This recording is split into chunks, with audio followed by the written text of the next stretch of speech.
Good day, my name is Katla Tsubani, and today I will be presenting a summarized version of my project. The scope of the project was for me to design a water distribution network for the Tepise local municipality that is located in Limpopo. This network will see 5 communities being refurbished with water on a daily basis. Next slide. A water distribution network is the process of distributing water that has been purified and cleaned to several communities for consumption. The system must be able to distribute the water to consumers whenever needed with the required pressure and without any leakages. Components that the system is comprised of are our reservoirs, our pipes, our treatment plants, pumps, as well as the water source itself. The water source can either be a river or it can be water that has been stored in a dam. And there are also other components such as our valves that are part of the system. Slide, please. For a water distribution system to be considered efficient in terms of its functionality, it has to be economical when coming to maintenance and operation. It has to distribute sufficient water to reach every single community.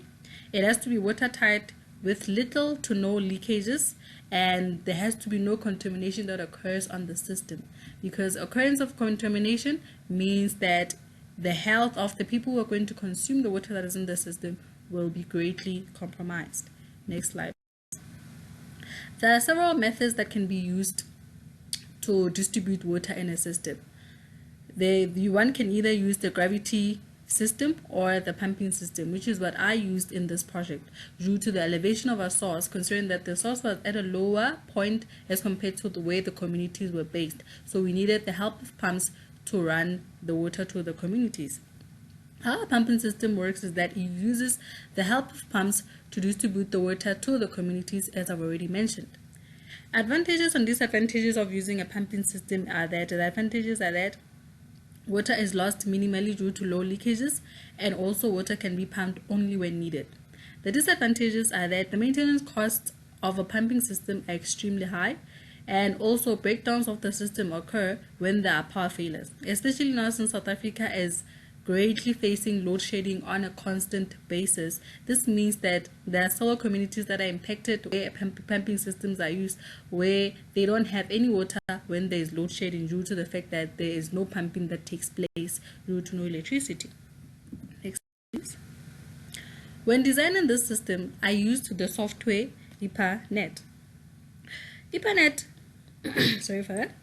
IPANET is a software that can be used to model the distribution systems of water. This system is used to understand the movement of water within a system, and also it allows us to be able to analyze the pumps that are used in the system to reduce energy usage, to also do things like quality checks of the water and many other things, which is why the system is used. So how I went about designing my water distribution system on this software is that, number one, I downloaded the software. After this, I set my defaults. With the defaults, it was stated in the project that I had to use liters per second as my flow units, and the formula that I had to use for head loss was Hazen-Williams, and also set defaults like our pumps, where the pump volume had to be 595 liters per second with the head being 75 meters, and also I had to set the total duration of the run to be 72 hours, and also other settings that were specified in the project. Next. After these settings, then now I went on to design the system.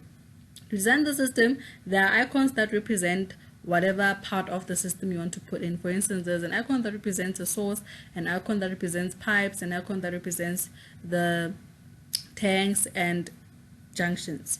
So I just put them according to the map that was given in the project, and then I went on to run the simulation to see if the system passes. And once it did pass, I then went on to analyze the results that I got. For instance, with the pipes, I was checking the velocity that I was at. It was stated that the velocity must not be greater than 1.5. So I was checking the velocity, I was checking the head loss, as well as the flow. As we know, head loss is energy that is lost when water is being transported from the source to the destination. So I was checking that And also I was checking the flow that is in the pipe. How high is the flow? Is it the flow turbulent? Is the flow minimal? Is there a lot of flow? Is the flow critical? Such things. Also, I was analyzing the tanks, being the water treatment plant, as well as the bulk reservoir, to check the pressure as well as the energy that is in each tank. And also I was analyzing the demand centers, which is where the water is going, the destinations, checking what is the demand, checking the energy and the pressure that is there in the demands. As the pressure, what is needed, is it too much, is it negative? Because pressure is not supposed to be negative. This means that the system is compressed. So I had to ensure that the pressure is positive, and negative pressure usually would result in the run not being successful. So me being able to obtain these results meant that all the pressures that were in my notes were positive. This is just the tabulated results from the ones that I just presented. Now they are summarized, and on the left hand side is the tabulated results of our nodes, being the junctions, the tanks, as well as the reservoirs and the source. And then on the right hand side we have the results of our pipes, showing the head loss, the velocity, the friction factors, and all of that. As I've already mentioned, the velocity did not have was not supposed to exceed 1.5, and also I was checking the pressure and also other things. And as I've mentioned, pressure was not supposed to be negative, because this means that the system is compressed. Next, please. Thank you.